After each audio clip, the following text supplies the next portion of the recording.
In what way does your media product use, develop or challenge form and conventions of real media products? Our music video conforms to the stereotypical conventions of an indie music video through the mise-en-scène of a guitar. The use of an artist carrying their instrument is something seen in Jake Bugg's Two Fingers. Showing an artist with their instrument, in this case a guitar, which makes the artist look more authentic to the audience, and then not only he sings his own songs, but he also plays the music. We also used a narrative in the story, which was based around both the artist and his music.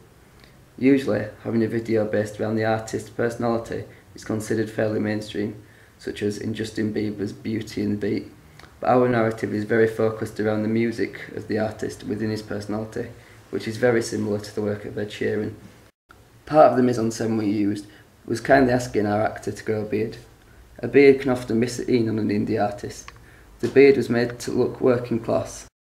The artist was made to look working class, as that is something seen fairly often with indie artists, such as Newton Faulkner. Indie artists are often from a working class background, and without the financial support of a large record company, they still won't be supported by any money. Putting our artist in these surroundings makes them seem more relatable for the audience. Part of the inspiration we took from Jake Bugg was having our artist running with his guitar in an attempt to get somewhere, which shows us a little bit about the artist. Our video attempts to show the lifestyle of the artist, such as in Ed Sheeran's Drunk. Doing this gives any viewers an insight into what our artist is like, and potentially make them more likeable. Within the editing, I edited our work to the beat, as this is a key part of making a successful music video. It may not appear a big thing, but subconsciously there is a lot in this. The locations we chose were all very small locations to reflect the artist's modest work. In my digipack I followed conventions by adding production credits, a barcode and a list of songs to my album. These conventions are very important for the artist to include, as the credits mention any people who have helped put the whole thing together. In my poster I included places for people to buy the album, with this being an increasingly large part in the digital market of sales, with the downloaded versions often being purchased more than the physical copy. The shots within locations show our artist within his local area. This use of regional identity is something often seen in indie music, with the artist being from one area wanting to give something back to the people of their hometown, and often having recognisable places within the video which allow people to look out for and notice monuments which they are familiar with. With this being our artist's debut album, we thought it would be important for them to use their hometown because it prevents him from being perceived as being able to travel, such as Jake Bugg's Two Fingers, which is heavily shot in Bugg's hometown of Nottingham. In doing this, we used lots of tracking to help set the scene, almost similar to most films, to show the area that the film is being set in. How effective is the combination of your main product and ancillary text? My ancillary tasks are both very similar to one another. They follow the conventions of an indie advert and digipack, with the themes of both being fairly similar to make the image of the artist recognisable.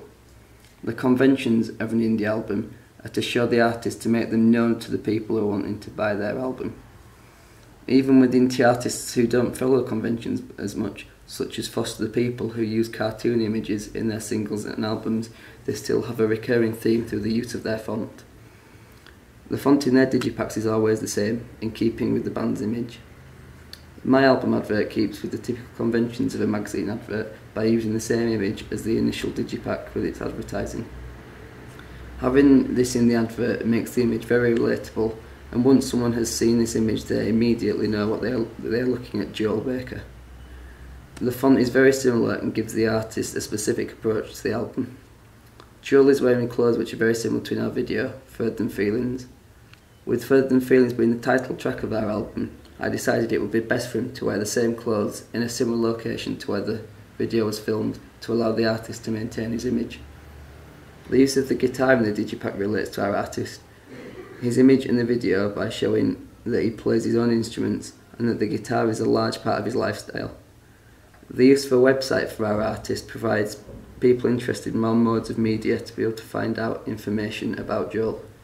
Both my advert and my digipack have the main image in the field, which I felt showed the singular nature of our artist, that both in his work and his personal life he is quite alone, but also showing his identity. The layout was kept very simple too. with the name and the artist of the album in the very centre of the page for greatest effect. This is sat on top of the background image, which has been blurred to allow the font to stand out more, and for the image to look as a whole to look more as one. My poster followed a very similar style to Ollie Moore's Right Place, Right Time, with the writing surrounding our artist rather than going over him, such as in the digipack. What have you learned from your audience feedback? From my audience feedback at various times throughout the work, I have changed various things. Our work with the audience began very, very early on, with a small focus group within our class showing our ideas and asking what people thought might help improve our video, whether that would be through the addition of certain things or the removal of others. This enabled us to garner the thoughts of people and see right from the start whether people would be interested, and if not, we could find out what would make them interested.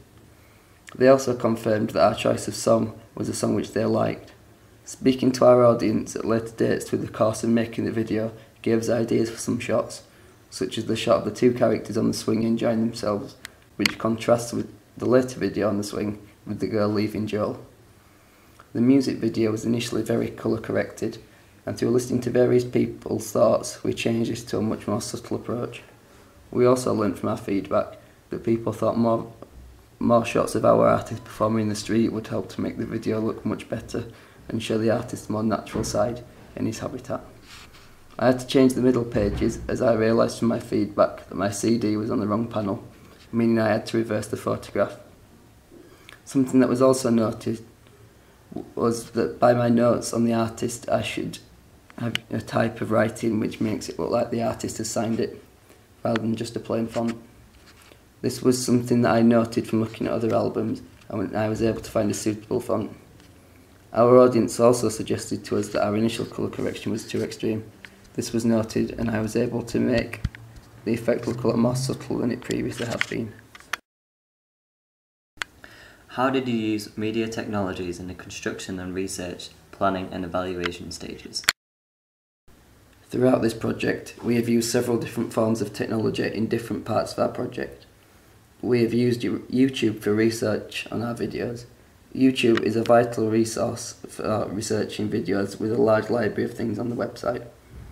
To construct the video, we used a Fujifilm S4200, which is a camera for photography, but also has a 720p video recording, which is better than the alternatives at school.